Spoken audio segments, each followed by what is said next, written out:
air. Ada dua buah benda yang bersahabat karib, yaitu besi dan air. Besi seringkali berbangga akan dirinya sendiri.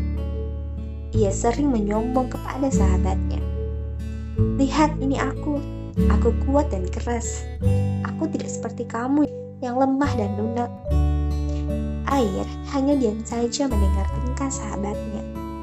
Suatu hari, besi menantang air berlomba untuk menembus suatu gua dan mengatasi segala rintangan yang ada di sana.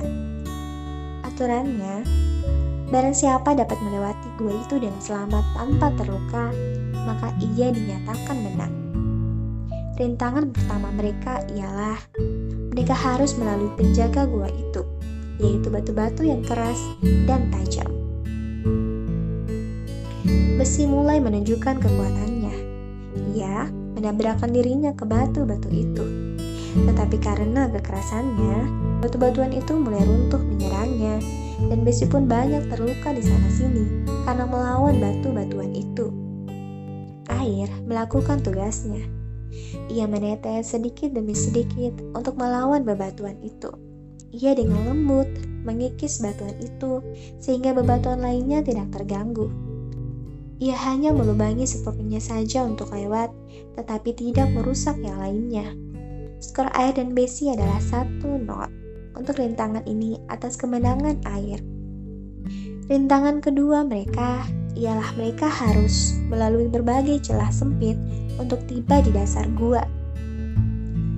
Besi mengubah dirinya menjadi mata bor yang kuat dan ia mulai berputar untuk menembus celah-celah itu. Tetapi celah-celah itu cukup sulit untuk ditembus. Semakin keras ia memutar, memang celah itu semakin hancur, tetapi ia pun juga semakin terluka.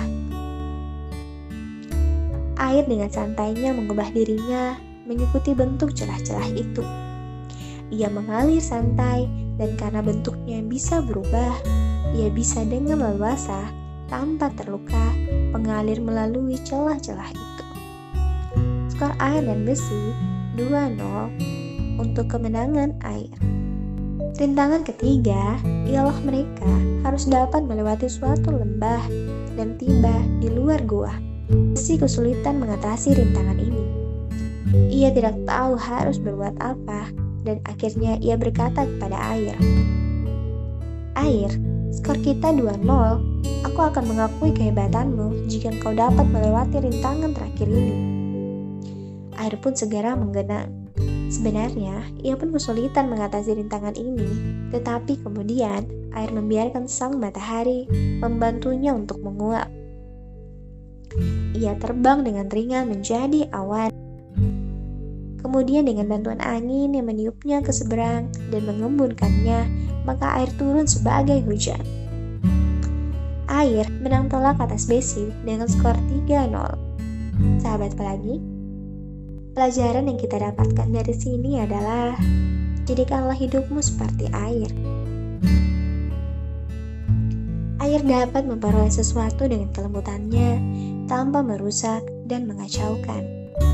Sedikit demi sedikit ia bergerak, tetapi ia dapat menembus bebatuan yang keras.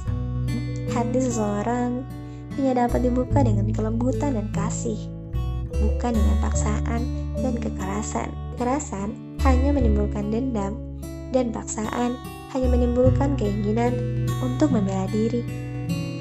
Air selalu merubah bentuknya sesuai dengan lingkungannya. Ia fleksibel dan tidak kaku, karena itu ia dapat diterima oleh lingkungannya. Dan sekalipun air mengalami suatu kemustahilan untuk mengatasi masalahnya, ia tidak mengandalkan kekuatannya sendiri, sehingga ia mengalami mukjizat dan dikaruniakan kemampuan untuk merubah dirinya menjadi uap. So sahabat, semoga kita bisa menjadi seperti air ya. Sahabat, mari bersama kita sebarkan kebaikan dan energi positif dengan cara klik like, comment, share, subscribe, dan nyalakan notifikasinya ya. Terima kasih.